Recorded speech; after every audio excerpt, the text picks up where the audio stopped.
الله وبركاته ولا الله يوم ميلا جوجتان بوايد السلامي وحن ربا دور فريمود إن أندره فرينته الرئيس وحن ربا إن أودر مدحوينها سومالي لان مصبيحي وحن دقيست مدحويني هذا كهر سنة كيهر الشركة أنصار السنة أي كوكبتي مقالة هرجيسة علماء مركي أي كقابلين أو تقصر مدحتوية كسر دويسي أديكو شيء إني كقبان كران علماء الصومالي ذو gaarahaanna waliba magac dhabay sheekh Mustafa iyo sheekh Xasan Cabdisalaam sida aan xusuusto haddii runta laga sheego nabadda tiirka koobaad waa culimada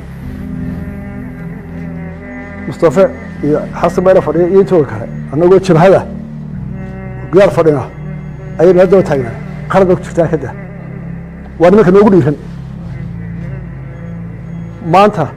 haddii qalad wax laga tirsado oo madaxweyne abadoodo qaldan nimanka aan cid weydiin inta albaabka ka dhuftaan dhig waxa hayso waa iyaga saaxiibtuna way ugu dhici karaan aqoon way ugu dhici karaan go'aankooda waa namsalayna dareensanayuu waxa ka hadlayaan dad qaraayt marka qaarkood aan isku diidana ray marka culimadu heerkiisa joogaan iyaga kowka maanta waxa rabnaa inay ku qabtaan culimada Soomaaliyeed oo dhan oo shanta Soomaaliya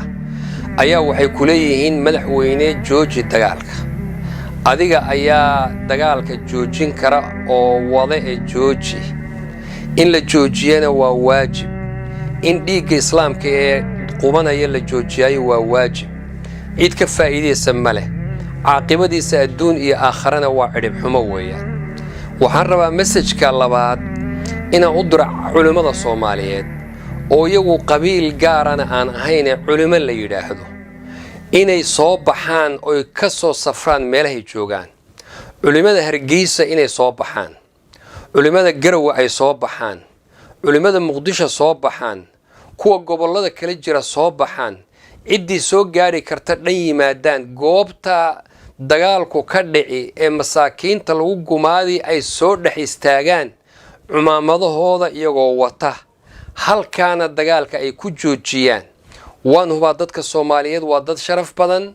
inaan culimo la leynaynin oo loo bareeraynin la joojinayo marka culimadu yeena ku ekaanin eraya inay soo diraan ama ay meel ka hadlaan ficil ha ku daraan hana soo istaagaan goobta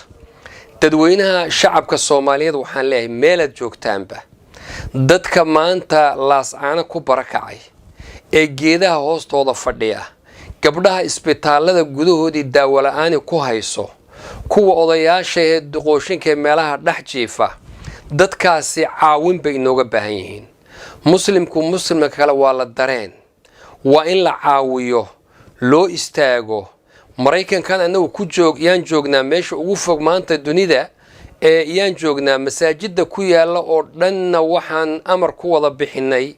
inaan maanta ka istaagno oo jumcadoon lacag ururin aan ka sameeyno وانا أورورنا كوا دمنا ولا أورورن بإذن الله تبارك وتعالى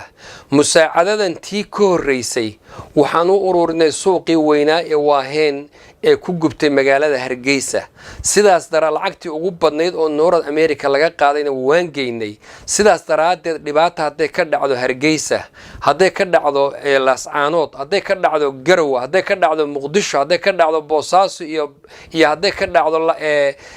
كيسماي يبيدبي ميل على ماشي شنطة الصومالي جوجان وأتاجناي وانقرب استاجناي dadkaas inaan maanta caawinay waajib bay noogu tahay masaajidda laga kaco xafladaha la qabto dadku hays abaabulaan gabdhuhu guryaha garaacaan walaalaheen maanta banaanka jooga daawo la'aan u dhimanin cunto la'aan u dhimanin oon iyo dartiina u dhimanin aad baad u mahadsantiin meel aad joogtaanba intaas waa inta aan meel walba iyo masaajidaba ka sheegnay iyo khudbooyinkii maanta waa mahadsantiin wajazaakumullahu khayr wassalaamu calaykum waraxmatullaahi wabarakaatuh